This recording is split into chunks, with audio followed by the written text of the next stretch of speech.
Infinite, we wanted to be absolutely world-class experience. I wanted it to be one of the best PC games available.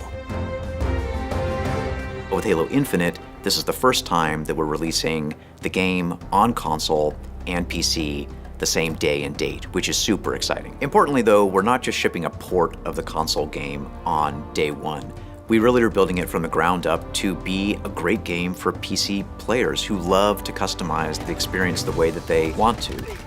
We wanted to go out the gate, like immediately, with the best set of options that we could have in the settings menus, from control options, graphics options, audio options, accessibility options. You can actually set like a minimum FPS. So you can say, I want 60 to be my minimum FPS. So you can choose, oh, I want it to run faster, but maybe not look quite as pretty, or like, no, give me the prettiest experience possible. I don't care about the frames, right? Ultrawide's really interesting because you hear it and you say, oh, you just need to make the frame wider and you're good. Well, actually, there's quite a lot that goes into it. We do what you could call horizontal plus. If you get a wider screen, you see more on the left and right, as opposed to less on the top and bottom. Some games don't do that for performance reasons.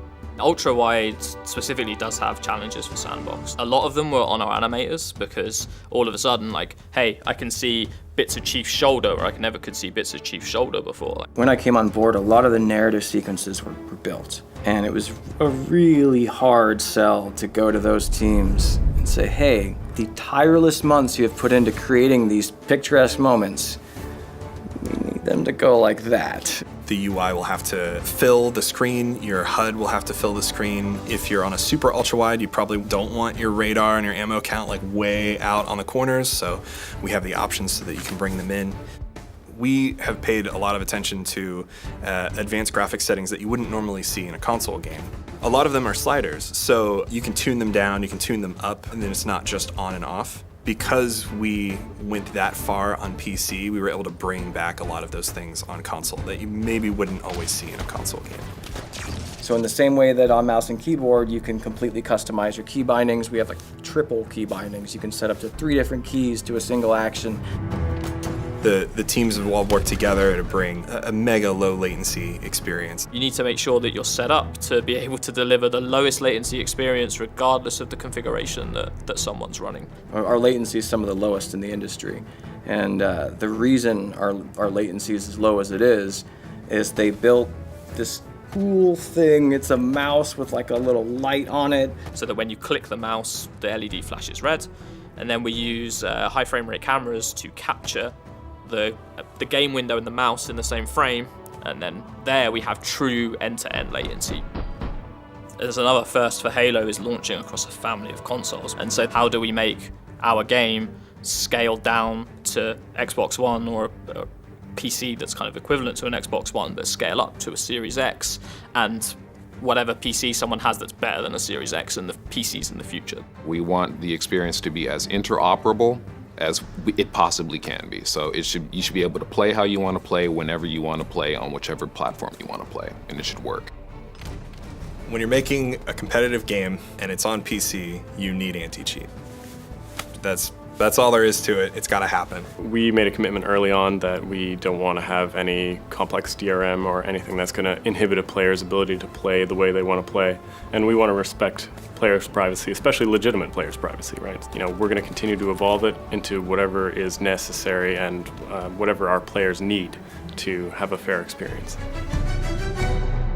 We're going to be out the gate with crossplay between Steam, the Windows Store, all of the consoles, all of the Xbox consoles. It's amazing. If you're playing Infinite through Game Pass on your PC, your save will carry over into your console. And then, of course, multiplayer progression is shared across all the platforms. You just log in wherever you are, and there's your player, there's all your customization, there's your rank. I would say it's especially hard to balance a cross-play title, right? So you don't just need the feel of Halo, but you need the feel of Halo that translates well and is cross-playable between PC and console. So there's been a lot of time and energy that have gone into that. To try to make like controller and mouse and keyboard competitive with one another, it's hard. It kind of started to become clear, like the right thing to do is give them choice.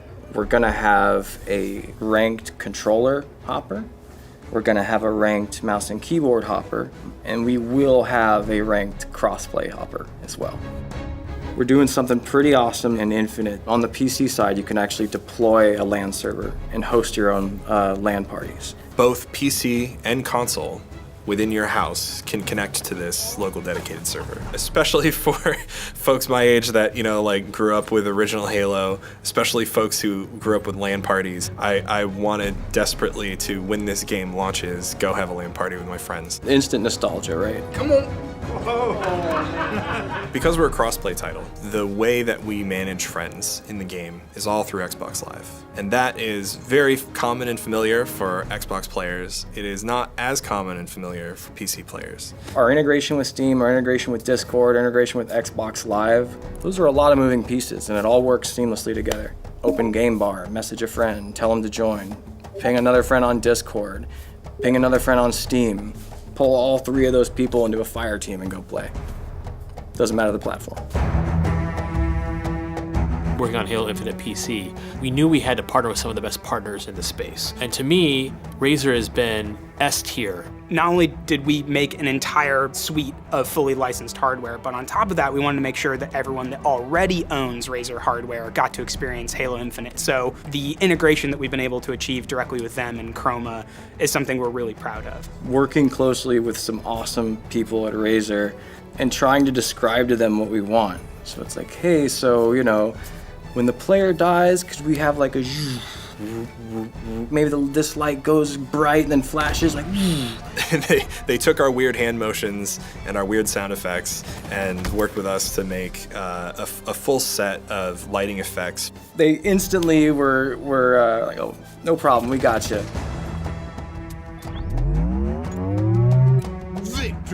AMD's been a really great partner to us. They've been a great partner for both the feature set that they're trying to help bring to Halo Infinite and the optimizations that they've been implementing. A lot of the performance optimizations are actually applicable to console as well because AMD is in the consoles. They recognized, as well as we did, that console gaming's biggest franchise coming to an entirely new platform at launch was something that warranted a celebration. After much work and 2 years of collaboration, we're excited to unveil a limited edition Halo Infinite graphics card. This uses the AMD Radeon RX 6900 XT, and it's the fastest gaming graphics card AMD has ever developed. It's the perfect graphics card to celebrate the release of Halo Infinite on PC. While these graphics cards won't be going on sale, we wanted to make sure that there was multiple opportunities for fans to get their hands on one between now and launch. Make sure you follow Halo and AMD Radeon on social media for more information on how to enter and win.